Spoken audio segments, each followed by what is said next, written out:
ada teman saya yang tidak percaya akan adanya Tuhan gitu.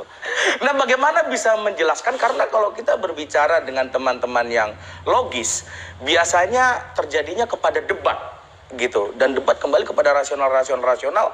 Kita lupa bahwa sebetulnya itu ada iman di dalamnya gitu, Bib. Kalau yang diinginkan adalah penglihatan yang sifatnya material, itu mustahil. Makanya saya bilang, sains itu tidak boleh membuktikan adanya Tuhan. Karena sains itu adalah perangkat yang sifatnya material, sedangkan Tuhan itu sesuatu yang sifatnya imaterial. Kadang kita sulit. Sulitnya apa? Karena kita begitu dekat, sehingga kemudian sulitnya menjelaskan Tuhan kepada seseorang itu seperti sulitnya menjelaskan warna hitam ke orang buta. Suara pendakwah itu memang it's not just what you say but how you say, kan gitu. Makanya itu mau bilang, menurut Habib sendiri, zaman sekarang harus ilmunya dulu yang kuat, apa cara menyampaikannya yang kuat gitu. Kalau aku pada aspek yang mendasar ya ilmunya terlebih dahulu. Bahkan kata Imam Malik tuh ilmu tuh ada 3, Quran, Sunnah, dan kata tidak tahu gitu. Ketika lo gak tahu ya udah jangan sok tahu gitu, ya udah diem aja. Menurut gue ya awalnya harus punya sesuatu. Bahkan dakwah itu ya bisa jadi kesadaran, bisa jadi ketidaksengajaan. Kalau dalam tradisi spiritualitas Islam itu ada yang namanya syatahat. Syatahat itu kayak muntahan karena terlalu banyak di dalam. Oh, tiba-tiba ya itu keluar aja.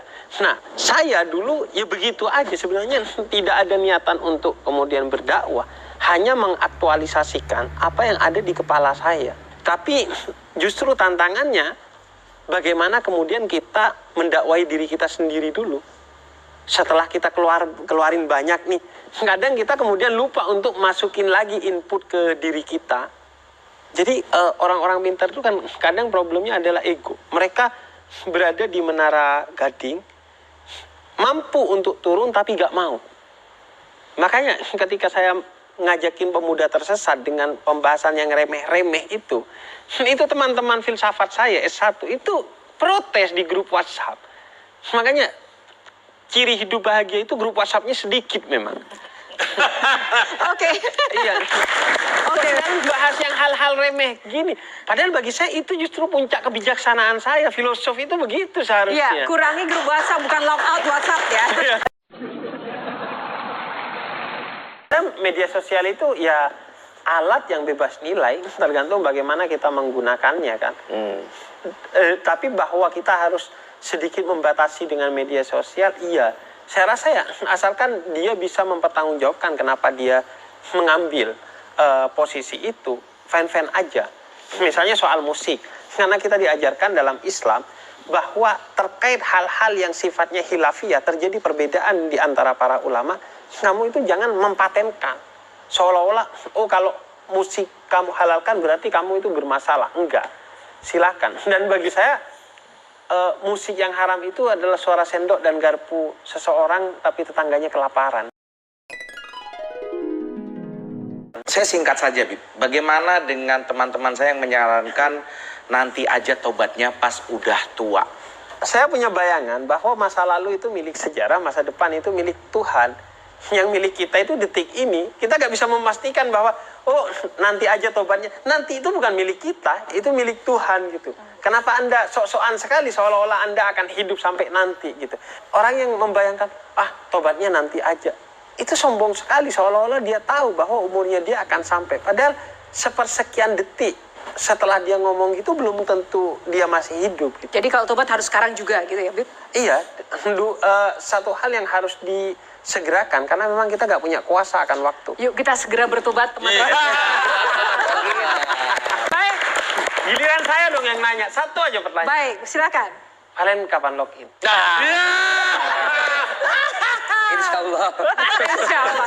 Oke, satu kesempatan terakhir untuk box ini dari Mas Ade, silakan. Ada yang ditanyakan? Saya ingin bertanya gini, Bib. Ada orang berpendapat bahwa seharusnya ustadz-ustadz itu seperti Habib ini berdakwah pada wilayah-wilayah yang hitam, seperti kampung narkoba, lokalisasi. Habib setuju nggak dengan pemikiran seperti itu, Bib? Iya, makanya saya bikin pemuda tersesat kan untuk orang-orang yang merasa tidak pantas keresahan itu ditanyakan di masjid, di musola, di majelis taklim kepada Habib, Kiai atau Ustadz. Dan kalau itu dibiarkan, itu akan terus menjadi keresahan bagi dia yang akan menyebabkan dia terus jauh dari nilai-nilai luhur yang seharusnya ada pada dia gitu. Memang itu yang saya lakukan gitu. Dan kayaknya memang sudah hampir semua tempat yang di luar nalar pernah saya dakwai gitu. Saya kayak pernah di Banyuwangi, Mbak Tejo, saya dakwah di pembukaan acara pantai. Bahkan pernah di rumah sakit, saya diundang dakwah di rumah sakit gitu. Kemudian di penjara, kemudian di lokalisasi, di Bali pernah di lokalisasi, kemudian di kafe-kafe yang seperti itu. Artinya ya kita nggak pernah nolak sih mau dakwah di mana, cuman posisi kita kan menunggu orang mengundang kita. Boleh dong dibagikan quotes untuk hari ini. Pujian yang tidak tepat sasaran adalah hinaan yang sejati. Habib Jafar di luar nalar, terima kasih. Terima kasih untuk para panelis dan juga rekan-rekan mahasiswa yang sudah hadir di Q&A. Semoga episode kali ini sangat menginspirasi Anda semuanya. Kita harus di luar nalar ya, agar kita juga tetap bisa bermanfaat itu tadi. Yang penting adalah bisa bermanfaat melalui dakwah dan juga perkembangan zaman yang ada bisa dimanfaatkan sebaik-baiknya untuk bisa memberikan dan menebarkan kebaikan.